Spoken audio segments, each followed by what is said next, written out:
자, 공획보법 보충 영상입니다. 일단 공획보법은 기본적으로 보에서 발생하는 기울기랑 처짐을 구하는 또 다른 방법 중에 하나입니다. 보시면은 이 방법은 어떤 관계에서 나왔냐면 우리가 보에서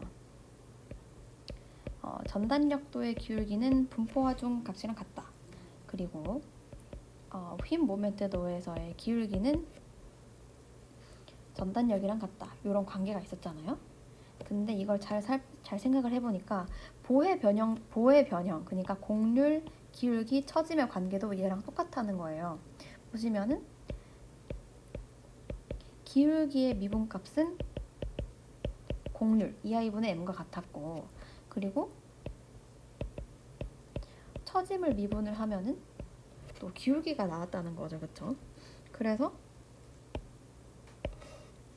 요 V가 세타에 대응이 되고 휨 모멘트가 처짐에 대응이 되더라. 그러면은 우리가 어떻게 생각을 해볼 수가 있냐면은 어떤 실제 보가 있어요. 어떤 실제 보가 있고 얘가 분포 하중을 받고 있습니다. 그걸 W라고 해볼게요. 그러면은 실제 보에서 dx분의 dv 요게 이제 전단력이죠. 전단력을 미분을 하면은 분포 하중이 나오고, 그 다음에 휨 모멘트를 미분을 하면은 전단력이 나왔단 말이에요. 그런데 얘가 보면은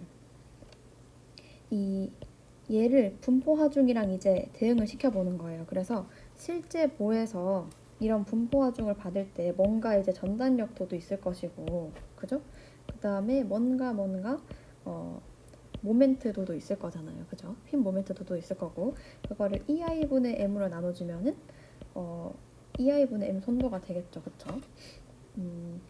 그래서 얘에 대응되는 어떤 공획보, 컨주게이트 빔이라는 거를 생각을 해보는 겁니다. 이 컨주게이트 빔은 얘랑 똑같은 길이를 가지는데 대신에 2i분의 m만큼의 어떤 분포 하중을 받고 있는 거예요.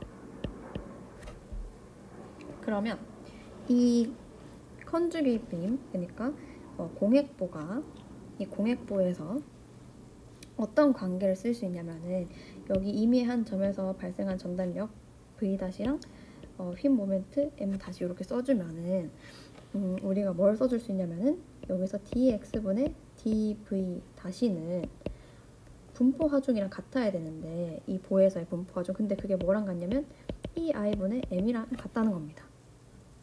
그죠? 근데 이 2i분의 m은 기울기를 미분한 것과 같았죠. 그쵸? 그래서 얘가 뭐랑 같냐면은 dx분의 d세타랑 같다는 거예요. 그죠? 그리고 또 우리가 뭘 써줄 수 있냐면 이 보에서 휨 모멘트를 m-를 미분을 해주면은 v-랑 같아야 되는데, 그죠? 그게 뭐랑 같겠어요? 그게 dx분의 dv랑 같겠죠. 그쵸? 그래서 우리가 이 공획보에서 전단력을 구하면은 사실은 뭘 구하는 거랑 같냐면 실제 보에서 발생하는 세타를 구하는 거랑 같습니다. 이해되시나요? 우리가 어떤 가짜 보를 생각을 해가지고 공획보를 생각을 해가지고 2i분의 m만큼의 분포 하중을 줘요. 그냥 그 모양의 분포 하중을 줘요. 그렇게 분포 하중을 주고 나서 한 점에서의 전단력하고 모멘트를 구하면은 그거는 우리가 관심 있는 이 실제 보의 세타와 처짐을 구하는 거랑 같다는 겁니다. 그래서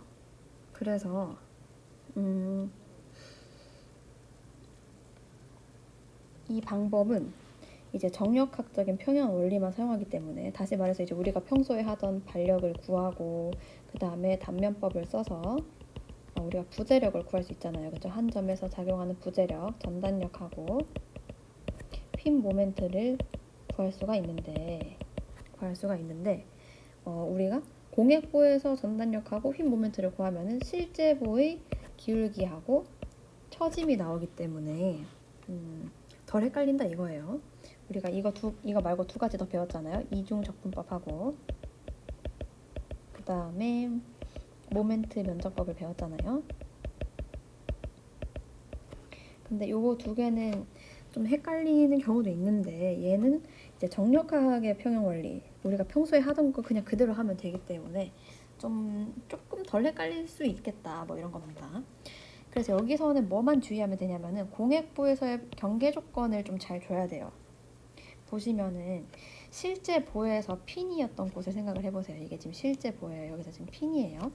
이 핀 같은 경우는 세타는 발생할 수 있죠. 얘가 만약에 쳐졌다고 하면은 이렇게 쳐졌다고 하면은 이 지점에서 세타가 발생할 수 있죠. 그쵸? 세타는 0이 아닐 수도 있습니다. 근데 처짐은 어때요? 이 점에서 처짐은 발생할 수 없죠. 그쵸? 그래서 처짐은 항상 0입니다. 그래서 회전은 발생 가능하고 처짐은 발생하면 안 돼요. 그죠? 그러면 이거를 공액보로 이제 바꿔서 생각을 해보면은 세타는 이 공액보에서는 전단력에 해당되고요. 그 다음에 처짐은 이 공액보에서는 모멘트에 해당한단 말이에요. 그러면은 이 공액보에서의 이 지점은 전단력은 발생해도 되는데 모멘트는 항상 0이어야 되는 그런 지점이어야 됩니다. 다시 말해서 모멘트 저항이 불가능함. 모멘트 저항 불가. 그런 지점이 뭐가 있습니까? 전단력은 발생할 수 있지만 모멘트는 발생할 수 없는 게 바로 핀이죠. 그죠? 그래서 핀은 그대로 핀으로 해주면 됩니다. 핀 롤러는 핀 롤러로 그대로 받아와주면 됩니다. 다시 말해서 이렇게 생긴 단순보는 공액보를 그릴 때 그냥 그대로 이렇게 그려주면 됩니다. 그 다음에 고정단을 생각을 해봅시다. 고정단. 실제 보에서의 고정단은 이 지점에서는 얘가 하중을 받으면 어떻게 변해요? 이렇게 변형이 일어나겠죠. 그쵸? 그럼 여기서는 세타도 0이고 처짐도 0이에요. 그 말은 공액보에서 여기서 전단력이 발생해도 안 되고 모멘트가 발생해도 안 됩니다. 그런 지점은 뭐가 있냐면은 자유단입니다. 자유단. 이런 식으로 요런 부분, 요 자유단에서는 전단력도 생기면 안 되고 모멘트도 생기면 안 돼요. 왜? 이 부분을 딱 잘라보세요. 잘라서 가져와 보면은 여기 아무것도 없잖아요. 아무것도 없으니까 여기서 전단력이나 모멘트가 발생을 하면 안 되겠죠. 그쵸? 이렇게 딱 잘랐을 때. 그죠? 그래서 고정단에서는 회전이 발생하면 안 되고 처짐도 발생하면 안 되니까 이 고정단은 공액보에서는 자유단으로 그려줘야 된다. 반대로 자유단의 경우에는 여기가 되겠죠. 그쵸? 여기에서는 세타도 발생할 수 있고 처짐도 발생할 수 있어요. 기울기, 처짐 다 발생할 수 있죠. 그죠? 이렇게 그려주면 여기가 세타, 그 다음에 이만큼이 델타, 이렇게 델타니까. 그래서 요런 자유단 같은 경우에는 세타는 공액보에서 전단력이고 그 다음에 처짐은 공액보에서 휨 모멘트이기 때문에 전단력하고 휨 모멘트가 다 발생할 수 있는 그런 지점인 고정단이 되겠습니다. 고정단. 그 다음 내부 힌지를 생각해 봅시다. 내부 힌지. 만약에 요런 친구가 있다고 생각을 해보세요. 이 친구는 이런 구조물은 우리가 하중을 받으면은 어떻게 변형이 될 거냐면 이런 식으로 변형이 되겠죠. 그죠? 그러면 우리가 뭘 생각할 수 있냐면 이 내부 힌지에서 일단 이 내부 힌지를 기점으로 기울기가 다르게 발생하겠죠? 그죠? 기울기가 다르게 발생할 수 있고 그 다음에 이 내부 힌지 같은 경우에는 모멘트를 죄송합니다. 이 내부 힌지 같은 경우에는 처짐이 발생하겠죠. 그쵸? 처짐이 발생한다. 그래가지고 이 내부 힌지는 회전이 발생할 수 있는데 세타1, 세타2 이렇게 서로 다른 값으로 발생을 하고 그죠? 그 다음에 델타도 발생을 할 수 있죠. 그죠? 처짐도 발생할 수 있다. 그러면 이거를 이제 공액보로 바꿔주려고 하면은 공액보에서의 이 공액보에서는 이 실제보의 고정단 어떻게 가져오라고요? 자유단으로 가져오고, 그 다음에 힌지는 그대로 롤러는 그대로 롤러로 받아오면 된다 했죠.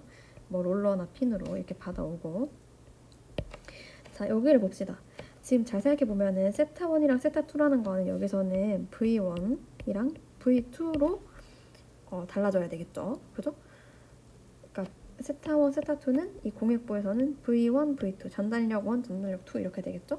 그 다음에 모멘트가 발생할 수 있는 그런 지점이어야 됩니다. 그거 어떤 지점이겠어요?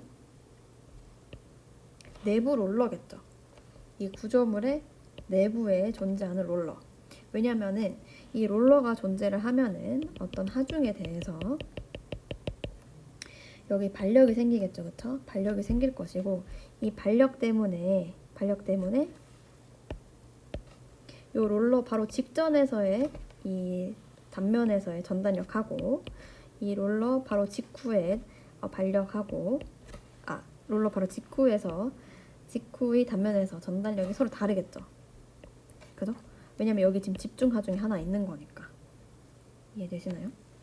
그러니까 V1하고 V2가 요 내부 롤러를 기점으로 달라지게 됩니다. 그래서 이 내부 힌지는 우리가 실제보에서 내부 힌지는 공액보에서 내부 롤러가 되어줘야 합니다. 내부 롤러가 되어줘야 하고, 반대로 이제 내부 핀 같은 경우, 내부 핀이나 내부 롤러는 어떤 걸 말하는 거냐면은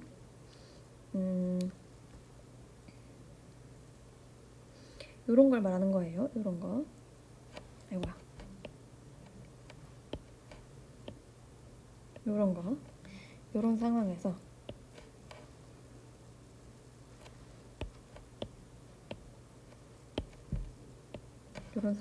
자 봅시다. 요런 상황에서 우리가 하중을 받으면 어떻게 될 거냐면은 뭐 요런 식으로 되겠죠. 그죠? 이런 식으로 될 텐데, 자, 이 지점에서의 기울기, 이 지점에서는 기울기가 생길 수 있죠. 그죠? 이 지점에서는 이렇게 기울기가 생길 수가 있고, 그리고 또 뭐도 생길 수 있나요? 처짐은 생길 수 있나요? 처짐은 생길 수가 없죠. 처짐은 생길 수가 없습니다. 자, 기울기는 생길 수 있지만 처짐은 생길 수가 없다. 이거는 다시 말하면은 공액보에서 전단력은 생길 수 있고 모멘트는 0이어야 됩니다. 그죠? 전단력은 생길 수 있고 모멘트는 0이어야 하는 그런 부분은 뭐가 되겠습니까? 그런 건 바로 내부 롤러가 되겠죠. 그죠? 내부 힌지가 되겠죠. 죄송해요. 내부 힌지가 되겠죠. 그러니까 요런 게 이제 내부 힌지고 요런 게 내부 롤러입니다. 예. 내부 롤러. 그러니까 구조물의 안쪽, 구조물의 지점 말고 요 안쪽에 생겨 있는 요런 게 롤러 되겠죠? 힌지긴 힌지인데 구조물의 안쪽에 있는 거. 이렇게 내부 힌지, 내부 롤러 이렇게 되는 거고, 내부 롤러는 공액보에서는 내부 힌지로 이렇게 받아줘야 된다는 거죠.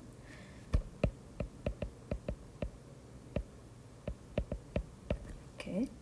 그래서 요거를 잘 기억을 해가지고 우리가 문제를 풀어주면 되겠습니다. 그래서 해석 절차를 보시면은 첫 번째, 실제보랑 같은 길이로 공액보를 그린다.